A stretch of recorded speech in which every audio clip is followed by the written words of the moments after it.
Alors que le parti est en train d'aller de conquête en conquête grâce à son brillant secrétaire général Augustin Kabouya, le nombre d'adhérents ne fait qu'accroître d'une part. D'autre part, pour Jean-Pierre Liaou, actuel vice-premier ministre, ministre de la fonction publique, c'est un retour au bercail d'un fils de l'un des pères fondateurs de l'Union pour la démocratie et les progrès social.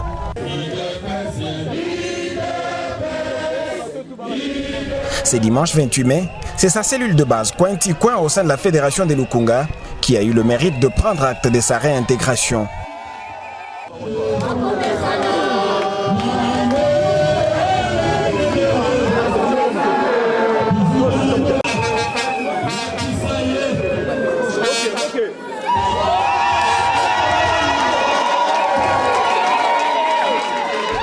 Une occasion pour le président cellulaire de saluer lors de ce mot la restitution du pouvoir à la base, une des réalisations à l'actif de Augustin Kabouya comme secrétaire général. Monsieur le secrétaire général, le pouvoir de la base est restauré d'une nouvelle Europe. La base se sent considérée et vous réitère son attachement sans pareil. En réintégrant l'UDPS, le fils Liaou voudrait notamment augmenter les chances de la réélection de Félix Tshisekedi à la magistrature suprême, en vue de la concrétisation du rêve de père fondateur. Ce choix, je l'ai opéré en âme et conscience et en toute liberté.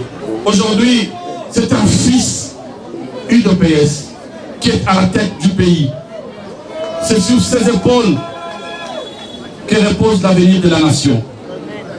C'est lui qui a la charge de tout faire pour matérialiser 40 ans de lutte de ces grands partis que certains veulent liquider.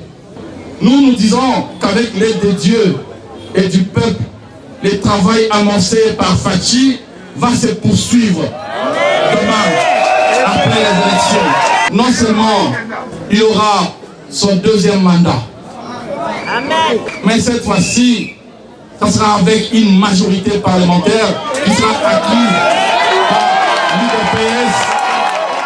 Tout de même, Jean-Pierre Liaou promet d'œuvrer aux côtés de son chef hiérarchique, Augustin Kabouya, afin que le standard du parti soit toujours hissé haut. Pour cela, l'UDPS, sous la bannière d'un brave et dynamique secrétaire général dont je salue l'action, Augustin Kabouya, se doit davantage de ratisser large. Pour ma part, je prends ici l'engagement d'œuvrer sans relâche aux côtés du secrétaire général et de tous les responsables du parti afin que l'étendard de notre cher parti soit hissé davantage haut. Que vive l'Union pour la démocratie et le progrès social. Ayant pris parole en dernière position, Augustin Kabouya a, après avoir salué ses retours à la maison du fils de l'un des pères fondateurs de l'UDPS, recadré ceux qui tentent de dénaturer sa communication lorsqu'il a réclamé auprès de la communauté internationale des sanctions contre Moïse Katumbi à cause des propos de ses lieutenants incitant à la haine tribale, selon qu'il n'y a pas de mauvaises troupes, il n'y a que de mauvais chefs. Mon message va tout droit dans le cadre de l'unité nationale. Je n'ai pas vu à l'époque où Mobutu était président de ce pays, les gens en train de dresser tout le monde contre les Bengales. Je n'ai pas vu un seul instant, quand Laurent Désiré Kabila dirigeait ce pays, les gens se tenaient debout pour dresser tout le monde contre les Bassoïlis.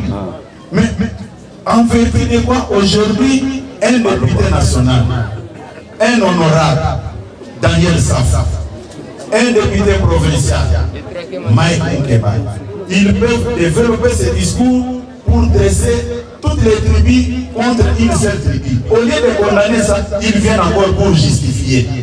Ce qui vient de se passer aujourd'hui dans la cellule Coin doit interpeller tout le monde. Jean-Pierre Liaou n'est pas ressortissant du Kassai. Il est de Mongala, vous le connaissez très bien, vous connaissez bien ses origines. Son père fut l'un des pères fondateurs de ce parti.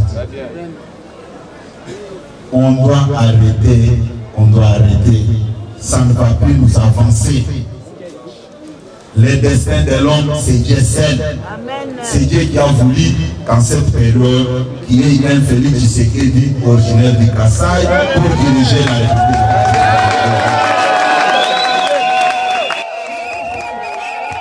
Ce n'est qu'après cette étape que le patron de l'administration de l'UDPS s'est rendu à l'aéroport international de Njili. À la tête d'une forte délégation du parti, Augustin Kabouya devrait répondre à l'invitation du parti ANC à l'Afrique du Sud.